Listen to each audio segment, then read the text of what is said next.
naomba nizungumze na wawekezaji wa Tanzania, naomba nizungumze na wafanyabiashara, naomba nizungumze na wadau mbalimbali ambao wako tayari kuja kuwekeza Tanzania. Serikali imetekeleza jukumu lake la kujenga mazingira bora ya uwekezaji. Ni meli ambayo kweli inatumika kusafirisha watu na mizigo, lakini hapa tuitazame hii meli kwa jicho zaidi ya kusafirisha abiria na mizigo. Na waombeni ndugu zangu, meli hii tukiiona, cha kwanza tulione suluhisho la usafiri wa abiria na mizigo. Na waombeni sana tuone fursa muhimu na adhimu ya utalii. Serikali inategemea kuona utalii unakuwa kwa kasi kubwa hapa Mwanza, unakuwa kwa kasi kubwa Bukoba na kwingine.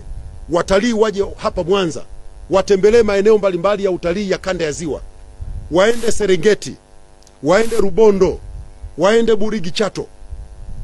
Naomba kuambia, najua watalii wengi wanakwenda Serengeti, lakini nifichue siri ambayo haisemwi sana. Kutokea Mwanza kwenda Serengeti ni jirani zaidi kuliko kutokea sehemu nyingine yoyote. Meli ipo, njooni tutumie. Mheshimiwa Rais anaimarisha uwanja wa ndege wa Mwanza. Ndege zinazokuja Mwanza ni kubwa. Mimi naishi Dodoma, makao makuu ya nchi. Kule tunakwenda kwa Bombardier. Mwanza inakuja Boeing 737-9 Max, au zinakuja zile Airbus 220. Ndege kubwa zinakuja hapa Mwanza. Ni kwa sababu Mwanza ni eneo la kimkakati. Kwa hivyo ndugu zangu, mnaofanya biashara ya utalii, hakuna sababu ya kuogopa kufanya kazi Mwanza. Mimi nategemea katika kipindi kifupi tukija Mwanza hapa tuone ofisi na makampuni makubwa ya utalii yamekuja kuwekeza. Watu waingie kwenye hii meli. Kwenye hii meli na madaraja mpaka executive royal kabisa. Kuna chumba ndani unalala kama umelala kwenye hoteli ya 5 star. Unatalii, unapunguza stress. Siku hizi kuna matatizo ya afya ya akili. Njoo usafiri na meli. Unakula zako meli, unatoka zako hapo, unakwenda Bukoba, utakwenda Kisumu, utakwenda Port Bell huko, utakwenda wapi, unazunguka. Unakula maisha ndani ya hii meli. Utalala, utakunywa, utalala, utaamka.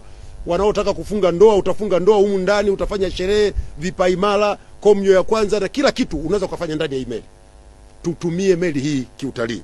Lakini tukiona hii meli, pia tuone suluhisho la uhakika la kukua kwa biashara mbalimbali. Biashara za madini. Maeneo ya kanda hii ya Ziwa ni maeneo ya madini. Biashara za mazao. Ndugu zangu wa kanda ya Ziwa ni wazalishaji wa mazao.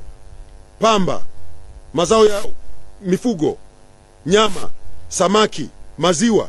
Lakini pia hili ni eneo ambalo kibiashara liko kimkakati.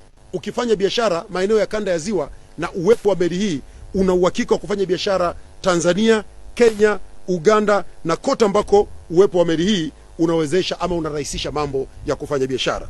Nchi za DRC, Sudan Kusini, Rwanda na Burundi, kote tunaweza kufanya kazi. Kwa hiyo naomba watu mbalimbali wenye mipango ya uwekezaji, wenye biashara, iangalieni hii meli kimkakati. Serikali itasikitika sana baada ya uwekezaji huu wa zaidi ya shilingi bilioni 123.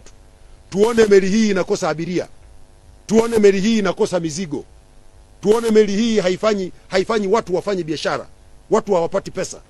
Mimi ningependa siku nikija kwa watani wangu hapa, nipewe zawadi za kurundika, nikampelekee Mheshimiwa Rais kwa kazi kubwa aliyoifanya. Hiyo itakuwa ni jambo kubwa na jema, na itakuwa ni maana halisi ya meli yetu hii kujengwa hapa.